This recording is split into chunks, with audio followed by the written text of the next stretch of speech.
Delhi Agra highway. ये कहानी है राहुल की, जो दिल्ली में एक टूर एंड ट्रैवल कंपनी में ड्राइवर था।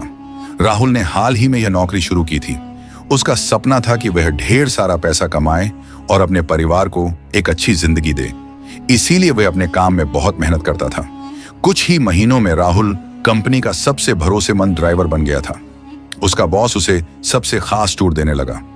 राहुल का ऑफिस में एक दोस्त भी था, नेहा। नेहा कंपनी में टूर गाइड थी। दोनों में गहरी दोस्ती हो गई थी और धीरे धीरे वे एक दूसरे को पसंद करने लगे थे। एक दिन राहुल के बॉस ने उसे एक खास टूर का जिम्मा दिया। उसे एक ग्रुप को दिल्ली से आगरा ताजमहल दिखाने ले जाना था। यह टूर बहुत जरूरी था क्योंकि ग्रुप में कुछ विदेशी पर्यटक थे।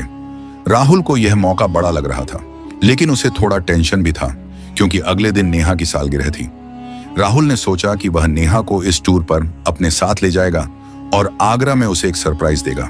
उसने नेहा को कहा, तू मेरे साथ चल, ग्रुप को ताजमहल की कहानी सुनाने में मदद करेगी और हम साथ में मजे भी करेंगे। नेहा खुशी खुशी मान गई।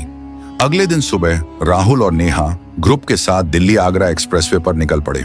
सड़क एकदम खाली थी और राहुल को ड्राइविंग में मजा आने लगा। उसने गाड़ी की स्पीड बढ़ा दी और नेहा ने म्यूजिक का वॉल्यूम तेज कर दिया। गाने की धुन और सड़क की रफ्तार में दोनों खो गए। राहुल ने देखा कि आगे एक छोटा सा जंगल और एक पुराना पुल आने वाला है। उसने मस्ती में गाड़ी की हेडलाइट्स डिम कर दी और स्पीड और बढ़ा दी। पुल की लाइट्स और गाड़ी की डिम रोशनी में माहौल और भी मजेदार लग रहा था। गाने की आवाज पूरे पुल पर गूंज रही थी, लेकिन तभी राहुल को गाड़ी के सामने एक साए जैसी चीज दिखी। एक नीले रंग की साड़ी में लिपटी एक औरत सड़क के बीचों बीच खड़ी थी। गाड़ी की तेज रफ्तार की वजह से राहुल उसे रोक नहीं पाया और गाड़ी उस औरत से टकरा गई। राहुल ने तुरंत ब्रेक मारी और वह शॉक्ड होकर गाड़ी में ही बैठा रहा। नेहा भी डर गई थी। दोनों गाड़ी से उतरे और उस औरत को ढूंढने लगे, लेकिन सड़क पर कुछ भी नहीं था। पूरे पुल पर एक अजीब सी खामोशी थी। राहुल का दिल जोर जोर से धड़क रहा था। नेहा ने उसे शांत करते हुए कहा, शायद अंधेरे में हमें कोई वहम हो गया, चल टेंशन मत ले। तभी राहुल ने देखा कि रात के 12 बज चुके थे। नेहा की सालगिरह शुरू हो गई थी। उसने अपनी सारी चिंताएं भुलाकर नेहा को विश करने का फैसला किया। उसने गाड़ी की डिग्गी खोली जिसमें उसने नेहा के लिए एक छोटा सा केक रखा था। नेहा केक देखकर बहुत खुश हो गई। वह केक काटने ही वाली थी कि अचानक वह स्टैचू की तरह रुक गई। राहुल ने उसे पुकारा, नेहा क्या हुआ? लेकिन नेहा ने कोई जवाब नहीं दिया। उसका चेहरा पीला पड़ गया और उसकी आंखें खाली खाली सी लग रही थीं। राहुल ने गाड़ी के साइड मिरर में देखा और उसकी सांस अटक गई। मिरर में उसे वही नीली साड़ी वाली औरत दिखी जो खून से लथपथ थी। उसका चेहरा टूटा हुआ था और उसकी आंखें नेहा को घूर रही थीं। सबसे डरावनी बात यह थी कि वह औरत असल में वहां थी ही नहीं, सिर्फ मिरर में दिख रही थी। अचानक नेहा का शरीर कांपने लगा। उसकी आंखों और नाक से खून बहने लगा और वह डरावनी आवाज में हंसने लगी। राहुल डर के मारे पीछे हट गया और गाड़ी में बैठकर उसे स्टार्ट करने लगा। उसने सोचा कि वह नेहा को छोड़कर भाग जाएगा, लेकिन जैसे ही उसने गाड़ी स्टार्ट की, उसे एहसास हुआ कि वह उसी पुल पर वापस आ गया था। नेहा सड़क पर बैठी रो रही थी। राहुल ने गाड़ी रोकी और नेहा के पास गया। नेहा, तू ठीक है? उसने पूछा। नेहा ने उसे देखा और रोते हुए उससे लिपट गई। राहुल ने पूछा, क्या हुआ था तुझे? नेहा ने कहा, मुझे कुछ याद नहीं, बस मुझे बहुत डर लग रहा था।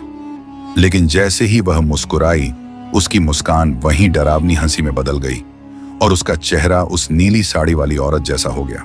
राहुल अब समझ चुका था कि वह किसी भयानक आत्मा के चंगुल में फंस गया है। उसने डरते हुए गाड़ी की तरफ भागने की कोशिश की, लेकिन उस औरत ने उसका गला पकड़ लिया। राहुल को लगा कि उसका दम घुट रहा है। तभी पीछे से एक बाइक वाला रुका। उसने अपनी जेब से एक छोटा सा पाउच निकाला और उसमें से कुछ पाउडर राहुल पर छिड़क दिया। अचानक वह औरत गायब हो गई। राहुल ने देखा कि नेहा सड़क पर बेहोश पड़ी थी। बाइक वाले ने राहुल से कहा, जल्दी से अपनी दोस्त को गाड़ी में बिठाओ और इस पुल से निकल जाओ।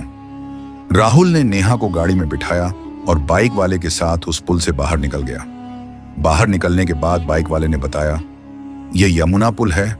कई साल पहले यहाँ एक औरत की गाड़ी का एक्सीडेंट हुआ था। उसकी आत्मा इस पुल पर भटकती है और जो भी रात में यहाँ से गुजरता है उसे अपने जाल में फंसाने की कोशिश करती है। मैंने जो पाउडर तुम पर डाला वह एक खास राख थी जो ऐसी आत्माओं को भगाने के लिए पुजारी ने दी थी। उसने नेहा के माथे पर भी वही राख लगाई और कुछ ही देर में नेहा को होश आ गया। नेहा को कुछ भी याद नहीं था, लेकिन राहुल जानता था कि वे दोनों आज एक खतरनाक हादसे से बच गए थे।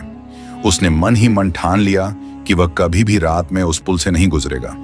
कहानी का नैतिक संदेश: लापरवाही और जल्दबाजी हमें मुसीबत में डाल सकती है। हमेशा सावधानी बरतें और दूसरों की मदद को महत्व दें। क्या आपको लगता है कि ऐसी भूतिया कहानियां सच हो सकती हैं? अपने विचार कमेंट्स में जरूर शेयर करें।